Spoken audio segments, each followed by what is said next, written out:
We're going to start off with Defensive Player of the Year. Think there's a pretty good debate around this. Myles Turner is leading the league in blocks per game. Rudy Gobert is second. Rudy's got the edge in rebounds per game, where he's ranked third, but Turner is actually only 47th at 6.6 boards a game. I know Bryan doesn't like that. Can't like that. He's not getting boards. However, Gobert is currently the betting favorite to win the award at plus 125. Myles Turner is at plus 275, leads the league in defensive real plus minus. That is Gobert, not Turner. Should he be the front runner, or someone like Anthony Davis, someone that we should be looking at? He's at plus 350. Will the injuries with him be a concern? He's anchoring the league's best defense. A lot of interesting stuff around here. I'm going to start with Bryan since he likes violence, and defense sometimes can be close to that for Bryan. So, Bryan, he's laughing, and he's serious about that laugh, guys. Bryan, who do you like for DPOY right now? Is it Gobert, the runaway favorite? Is it Turner, or would you tell the people to put their money on someone else? Bam Adebayo, possibly? Well, I wouldn't say Bam so far this year, though he has been getting better, especially now that Jimmy Butler is back healthy. They're starting to shore up that defense in Miami a little bit. Before the season, if you remember, I did like Marcus Smart a lot in this category because I want a guard to win this award, which hasn't happened since 1995, 1996. I was 2 years old when that season concluded, so I would like to see a guard win the Defensive Player of the Year award at some point, though I don't think Marcus Smart has been healthy enough to quite be a front runner here. Myles Turner is the guy that I like so far beyond the blocks. You're just looking at his defensive rotations, his footwork, and things of that nature. He's reached a different level. I actually thought he could have been the DPOY 2 seasons ago, which we talked about on our podcast, Ain't Hard to Tell podcast. He was somebody that I really liked for that award at that point. I think he's somebody right now that he's not just blocking shots for the sake of blocking shots. He's actually doing a great job of doing the little things around that too. I would like to see him rebound more. But next to Domantas Sabonis, it's kind of hard. His role there is to kind of block shots and go get it. But I think that it's gonna be tough, Defensive Player of the Year all year, to get this right. And I don't think that we often get this right, because people don't really know how to judge defense because they just kind of look at steals and blocks. But right now, I think Myles Turner is the front runner, but it's going to be close all season long. And I want to give a shout out to Ben Simmons here too, because Ben Simmons, for his lack of evolution offensively, he's still been great defensively, and he has been great again this season with Doc Rivers. Good point. Good point there on Ben Simmons. He right now at a bunch of places at plus 1,400. You can get him at plus 1,600 with DraftKings. So he's somebody we want to look at. Bryan, I think Bryan brings up some good points here in terms of how you look at defense and some things that I've seen with Myles Turner in terms of the footwork getting better, him defending better. I've seen that when I've watched Indiana. Jarod, I want to ask you, because we've had a lot of conversations about analytics sometimes and advanced statistics that now seem to be in play when looking at the Defensive Player of the Year award. And it's maybe not just blocks and rebounds and a little bit more like defensive rating. What do you think about this and how that factors into the decision of how people may bet on this award? It's tough, and Bryan hit the nail on the head. We don't talk about defense well, the collective we, right? Because we just still don't know how to speak about it, right? Offense is just so much easier to sort of quantify, not just with our eyes, but with numbers as well, though defense is catching up to that. I love what I'm seeing out of Myles Turner right now. So much of what he's doing shows up in the advanced stats, which I love. I'm a big fan of real defensive plus minus. But again, it's sort of like all these advanced stats aren't one thing, right? They're little bits of everything. It's a little bit of this, a little bit of that. Myles looks great on paper. Love the footwork. If you're looking at estimated plus minus on the defensive end, Matisse Thybulle is number 1 in the league with Draymond Green second. Not saying that they're better than Myles Turner, but numbers can tell you different things. For me right now, the way I'm looking at it, obviously Gobert is the betting favorite, and he's going to work because he is the best defender on the best team record-wise in the league. So that makes sense. I'm going to say right now that I like Turner's advanced numbers better, but I will say, and Bryan, to steal my thunder a little bit, Ben Simmons is the guy. Even though they lost to the Blazers last night, he came out and basically said, I'm the best defensive player in the league. And when I go look at the numbers and I go back and watch tape, he's incredible. He is number 2 in defensive box score plus minus. He is between plus 12 and plus 1,600, as you mentioned. He leads the NBA in deflections per game, loose balls recovered per game, total loose balls, and he's second in the league in total deflections. I mean, Ben Simmons is a monster on defense. And at plus 1,600, that's excellent value. Excellent value take there. What about you, Murph? How would you bet on this? Are you giving Anthony Davis any chance in this, or has he missed too many games for your liking? Because he's killing me in fantasy.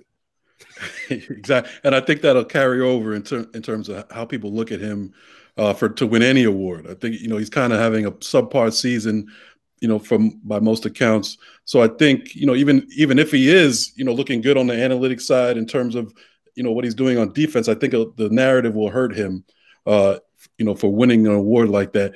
I agree with everybody. I agree with that Gobert is the front runner. If you want to, guarantee yourself or come close as you can to do that, guarantee yourself some money, you would just go with Gobert because, he's most likely going to win the award.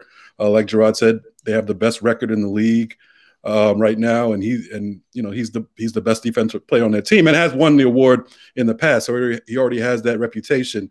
But just like Jarod and Bryan said already, I'm going hard with Ben Simmons. I mean, he's the guy, especially when you look at those odds and the money you could make by putting some money on Simmons anywhere between plus 1,200 and plus 1,600. Philly's having a great season. They might end up with the best record in the East, so that'll help his case. And just like Jarod, you look at that game against Portland, where he basically locked Dame down in the fourth quarter, and he can also when they played the Lakers, he did as good a job against LeBron as anybody in the league can do. He can guard multiple positions, and I think the narrative will pick up as we go through the season. If Philly continues to play well, if they continue to have one of the better records in the East, people are going to talk more and more about his defense. So I think you should jump on that Ben Simmons line right now. It would be nice to see a guy who defends a little bit more with versatility on the perimeter. If we talk about the league always evolving offensively, why haven't people evolved in terms of the award for Defensive Player of the Year? It's been pretty consistent in the way we see it. I think good picks, guys. I agree with all that. I do. She hadn't really considered Simmons, although I've loved how he's been playing this season, and the value you can get for him between plus 1,200 and plus 16 is absolutely amazing. Eric Chang, he's not a fan of Anthony Davis. He says that he's missing games. I like it. He's missing games. But I like it. I mean, Anthony Davis, to your point, Murph, he is showing up well in the advanced stats. But again, we talked about narrative. Like narrative-wise, it's not fitting for him, right? Because he is missing games and he is a soft ass.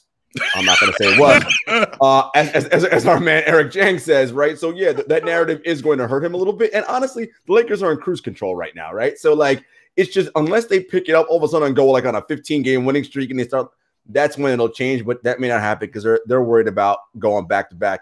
And one more last thing on Ben Simmons, he's the only player in the NBA really right now in my mind that can every night switch 1 through 5. He can literally guard all 5 positions. I would absolutely agree with that. And I would put Bam there. That's all I would say. Listen, is anybody shocked? I don't know if Bam's locking up Dame. Yeah, Bam ain't locking Dame up like that. Look. I mean, he'll hang around. He'll hang around, for but a possession or two. He'll give him some problems for a possession or two. But I don't know if he's locking him up the way Simmons can. Okay. All right. I mean, Bryan, keep it 100. Like, Ben Simmons is a better athlete than Bam Adebayo. Come on. Like, he's stronger, he's quicker. Come on. Like, I'm not saying Bam can't guard one, but like Ben can guard 1 through 5. No, I know. But at the same time, it's like if we're talking about people that can guard 1 through 5, I'm just putting Bam's name there because I've also seen him do it. I've seen him where like teams will switch and it's like, oh shit, Kemba Walker got the center now, and it doesn't matter. Man, Kemba Walker got 1 knee. He can't do shit against Ben. Come on, man. Kemba last season. In the playoffs. You know what I mean? So, and a switch is different than just straight up putting him on somebody. I mean, well, you're not gonna straight up put like Bam on a guard the entire game. That's what I mean. That's the point, though.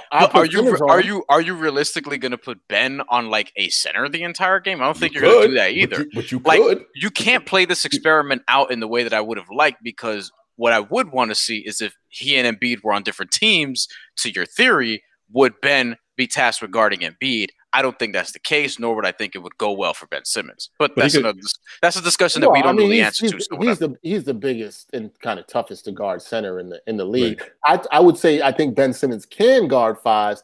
I think it depends on what kind of five. If that's your point, Brian, I don't disagree with you on that. He can guard the hell out of Myles Turner. But also, right. I mean, that's a good point because Myles Turner shoots a lot of threes. But then also, it's February. Like, we'll see in June and July where Ben Simmons is defensively and if he can still guard people because things sort of happen throughout the course of the season with Ben. So, well, I think I hear a Ben Simmons hater on here. So. Man, they got Doc now. They good. They got Doc. They straight. I mean, we'll see. We'll see. Hopefully, you know, they don't have Jimmy Butler to carry them through the playoffs anymore. So we'll see. We'll see. Is Tobias Harris gonna do it?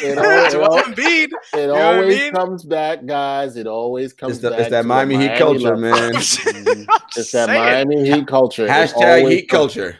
It always I'm not even a Heat fan, too. I'm just saying, like, that's real shit. What? Y'all laugh way too hard at that. What do you mean? What do you mean you're not a Heat fan? Everybody knows you're a Heat fan. All right. We're going to move on to the next segment on that note. Spurs Hawks. Come on, let's go. Let's move on. Yeah, let's move on to that. We'll get to that. We just want to remind everybody, if you're looking at NBA games, you're betting on NBA games responsibly, of course, we want you to use the propsnetwork.com live odds tool. Use that for shopping for betting lines using the propsnetworks.com comparison tool. You go to propsnetworks.com/NBA. You can see all the different spreads, payouts from all the best legal sports books all in one place. We use it. We show it to you on the screen every week for the show. It's an absolute great tool. But